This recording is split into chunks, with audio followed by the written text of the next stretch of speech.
Hi everyone, welcome to Sri Sai tutorial. ఈరోజు live online టెస్ట్లో భాగంగా మనం సిక్స్త్ క్లాస్ మన మొదటి క్వశ్చన్లోకి వెళ్దాం. ఇక్కడ జాగ్రత్తగా గమనిస్తే మన క్వశ్చన్స్ అన్నీ దాదాపు స్టేట్మెంట్ వైజ్ క్వశ్చన్స్ ఉంటాయి. వీటి యొక్క లాభం ఏంటంటే ఒక అంశం పైన మనకు ఎంతవరకు అవగాహన ఉంది, ఇంకా ఎంత మేరకు అవగాహన పెంచుకోవాలి అని తెలుస్తుంది. అదేవిధంగా ఈ రకమైన ఒక్క క్వశ్చన్ చేస్తే మీరు 4 క్వశ్చన్లు చేసిన దానికి సమానంగా ఉంటుంది. ఈ రకంగా మనకు ఈ స్టేట్మెంట్ వైజ్ క్వశ్చన్స్ అనేటివి ఉపయోగపడతాయి. ఇక మన మొదటి క్వశ్చన్లోకి వెళ్దాం. మొదటి క్వశ్చన్ వచ్చేసి క్రింది వాటిలో సరైన దానిని ఎంచుకోండి. మనకి ఇక్కడ 4 స్టేట్మెంట్స్ అనేటివి ఉన్నాయి. దానికి ఈ రకంగా ఆప్షన్స్ అనేటివి ఇవ్వడం జరిగింది. ఇక్కడ చూసుకుంటే మొదటి స్టేట్మెంట్ వచ్చేసి సమాంతర ఈనెల వ్యాపనం పీచువేరు వ్యవస్థ. రెండవ స్టేట్మెంట్ చూసుకుంటే సమాంతర ఈనెల వ్యాపనం తల్లివేరు వ్యవస్థ. జాలాకార ఈనెల వ్యాపనం పీచువేరు వ్యవస్థ. జాలాకార ఈనెల వ్యాపనం తల్లివేరు వ్యవస్థ. ఇక్కడ మనకు ఆప్షన్స్ చూసుకుంటే ఏ కామా డి సరైనవి, బి కామా సి సరైనవి. మూడో ఆప్షన్ చూసుకుంటే ఏ కామా సి సరైనవి, బి కామా డి సరైనవి. మీరు ఆప్షన్స్ని కరెక్ట్ సమాధానాన్ని కామెంట్ సెక్షన్లో కామెంట్ చేయండి. ఇక్కడ జాగ్రత్తగా గమనిస్తే ఈ రకంగా మనకు సరికానిది సరైనది అని క్వశ్చన్ ఇచ్చినప్పుడు ఏం చేయాలి అంటే స్టేట్మెంట్ చదివినప్పుడే మనం కరెక్టో కాదో టిక్ చేసుకోవాలి. ఇక్కడ జాగ్రత్తగా గమనిస్తే సమాంతర ఈనెల వ్యాపనం పీచువేరు వ్యవస్థ. ఇక్కడ జాగ్రత్తగా గమనిస్తే బీర, కాకర, అదేవిధంగా వరి ఇలాంటి ఎక్కువగా తీగ మొక్కలు, ధాన్యపు మొక్కల్లో మనకి ఏం కనిపిస్తుంది అంటే పీచువేరు వ్యవస్థ కనిపిస్తుంది. వాటి యొక్క ఆకులను కనుక మనం చూసుకుంటే ఏ రకంగా ఉంటుంది, సమాంతరంగా ఉంటాయి వాటిలోని ఈనెల వ్యాపనం అనేది. కాబట్టి ఈ రకంగా మనకు సమాంతర ఈనెల వ్యాపనం పీచువేరు వ్యవస్థ రైట్. తర్వాత మొదటిది కరెక్ట్ అయిపోయింది. దాని తర్వాత రెండవ స్టేట్మెంట్ కనుక మనం చూసుకుంటే సమాంతర ఈనెల వ్యాపనం తల్లివేరు వ్యవస్థ. ఆల్రెడీ మనకు అనుకున్నాం కదా పీచువేరు వ్యవస్థ ఉంటుందని, కాబట్టి ఇది రాంగ్ ఆప్షన్. తర్వాత మూడవ ఆప్షన్ కనుక చూసుకుంటే జాలాకార ఈనెల వ్యాపనం పీచువేరు వ్యవస్థ.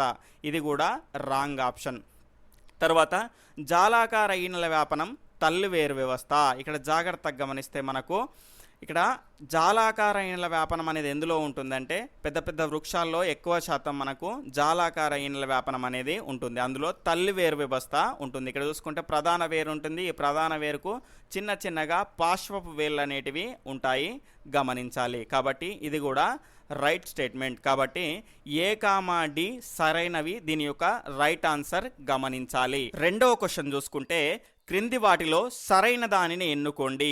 మనకు స్టేట్మెంట్స్ను చూసుకుంటే ఇనుము తుప్పు పట్టుట సహజమైన మార్పు, ఇది శాశ్వతమైన మార్పు కూడా. తర్వాత పాలు పెరుగుగా మారడం మానవ సంబంధమైన తాత్కాలిక మార్పు. మూడవ స్టేట్మెంట్ చూసుకుంటే మంచు నీరుగా మారడం అనేది సహజమైన శాశ్వత మార్పు. దీనికి ఆప్షన్స్ కనుక చూసుకుంటే ఏ 3 సరైనవే. ఇక్కడ చూసుకుంటే బి వచ్చేసి 2 మాత్రమే సరైనది, సి వచ్చేసి 1 మాత్రమే సరైనది, డి వచ్చేసి 1, 2 సరైనవి. దీని యొక్క ఆన్సర్ని కామెంట్ సెక్షన్లో కామెంట్ చేయండి. ఇక్కడ చూసుకుంటే మొదటి స్టేట్మెంట్ కనుక చూసుకుంటే ఇనుము తుప్పు పట్టుట అనేది సహజమైన మార్పు, అదేవిధంగా శాశ్వతమైన మార్పు కూడా. ఇక్కడ జాగ్రత్తగా గమనిస్తే మనకు ఇది రైట్ ఆప్షన్. ఇక్కడ జాగ్రత్తగా గమనిస్తే ఇది సహజంగా తుప్పుపడుతుంది ఇనుము, తర్వాత శాశ్వతమైన మార్పు. ఈ రకంగా మనకు మొదటి ఆప్షన్ కరెక్ట్. తర్వాత పాలు పెరుగుగా మారడం మానవ సంబంధమైన తాత్కాలిక మార్పు. ఇది మానవ సంబంధమైందే కదండి, ఇది కూడా తాత్కాలికమైన మార్పు అన్నాడు. కానీ తాత్కాలికమైన మార్పు కాదు కదా, ఇది శాశ్వతమైన మార్పు. కాబట్టి ఇది రాంగ్ ఆప్షన్. దాని తర్వాత మంచు నీరుగా మారడం సహజమైన శాశ్వత మార్పు. ఇది శాశ్వత మార్పు ఏం కాదండి. ఇక్కడ చూసుకుంటే మంచు నీరుగా మారడం అనేది సహజమైందే కానీ శాశ్వతమైంది కాదు. ఎందుకంటే మనకి ఇక్కడ చూసుకుంటే మళ్ళీ నీటిని చల్లబరిస్తే ఏమవుతుంది, మంచుగా మారుతుంది. కాబట్టి ఇక్కడ చూసుకుంటే ఇది ఏమవుతుంది, శాశ్వతమైన మార్పు కాదు, తాత్కాలికమైన మార్పు. ఇది కూడా రాంగ్ ఆప్షన్. మనకు రైట్ ఆన్సర్ వచ్చేసి 1 మాత్రమే సరైనది. ఇది రైట్ ఆన్సర్. క్రింది వాటిలో కాండంలో ఆహారం నిల్వ చేసుకునే మొక్క ఏది? ఆప్షన్స్ చూసుకుంటే ముల్లంగి, క్యారెట్, బీట్రూట్, బంగాళదుంప. మీ యొక్క ఆన్సర్ని కామెంట్ సెక్షన్లో కామెంట్ చేయండి. ఇక్కడ జాగ్రత్తగా గమనిస్తే ముల్లంగి అనేది వేరులో దాని యొక్క ఆహారాన్ని నిల్వ చేసుకుంటుంది. క్యారెట్ కూడా దాని యొక్క వేరులో ఆహారాన్ని నిల్వ చేసుకుంటుంది. అదేవిధంగా బీట్రూట్ కూడా దాని యొక్క వేరులో ఆహారాన్ని నిల్వ చేసుకుంటుంది. కాబట్టి కాండంలో ఆహారం నిల్వ చేసుకునే మొక్క వచ్చేసి బంగాళదుంప మొక్క, గమనించాలి. తర్వాత 4వ క్వశ్చన్ కనుక చూసుకుంటే జీడి మామిడి పండులో మనం తినే భాగం ఏది? ఆప్షన్స్ చూసుకుంటే ఫలవృంతం, ఫలం, విత్తనం, పైవేవి కావు. దీని యొక్క ఆన్సర్ని కామెంట్ సెక్షన్లో కామెంట్ చేయండి. ఇక్కడ జాగ్రత్తగా గమనిస్తే జీడి మామిడి పండులో మనం తినే భాగం వచ్చేసి ఫలవృంతం. ఇక్కడ జాగ్రత్తగా గమనిస్తే మనకు పేజ్ నెంబర్ 84లో కింద ఒక స్టేట్మెంట్ ఇస్తాడండి. జీడి మామిడి పండులో మనం తినే భాగం వచ్చేసి ఏంటి అంటే తొడిమ. ఈ తొడిమాన్నే మనం వృంతము అంటాము. ఫల వృంతాన్ని మనం తింటాము, గమనించాలి. దీని యొక్క ఆన్సర్ వచ్చేసి ఫలవృంతం. 5వ క్వశ్చన్ వచ్చేసి క్రింది వాటిలో సరికానిది ఏది? ఇక్కడ జాగ్రత్తగా గమనిస్తే స్టేట్మెంట్స్ని చూద్దాం. పత్రంలో చిక్కుడు గింజ ఆకారంలో కనబడే భాగం పత్రరంధ్రాలు. 2వ స్టేట్మెంట్ చూసుకుంటే పత్రరంధ్రాల మధ్యలో ఉన్న వాటిని రక్షక కణాలు అంటారు. 3వ స్టేట్మెంట్ చూసుకుంటే ఇవి మొక్కకు వాతావరణానికి మధ్య వాయు వినిమయానికి ఉపయోగపడును. అంటే పై రెండు ఇవి మొక్కకు వాతావరణానికి మధ్య వాయు వినిమయానికి ఉపయోగపడును. 4వ స్టేట్మెంట్ చూసుకుంటే మొక్కల్లో ఉన్న అధికమైన నీరు ఆవిరి రూపంలో బయటికి వెళ్తాయి. ఇక్కడ చూసుకుంటే అధికమైన నీరు ఏమవుతుంది?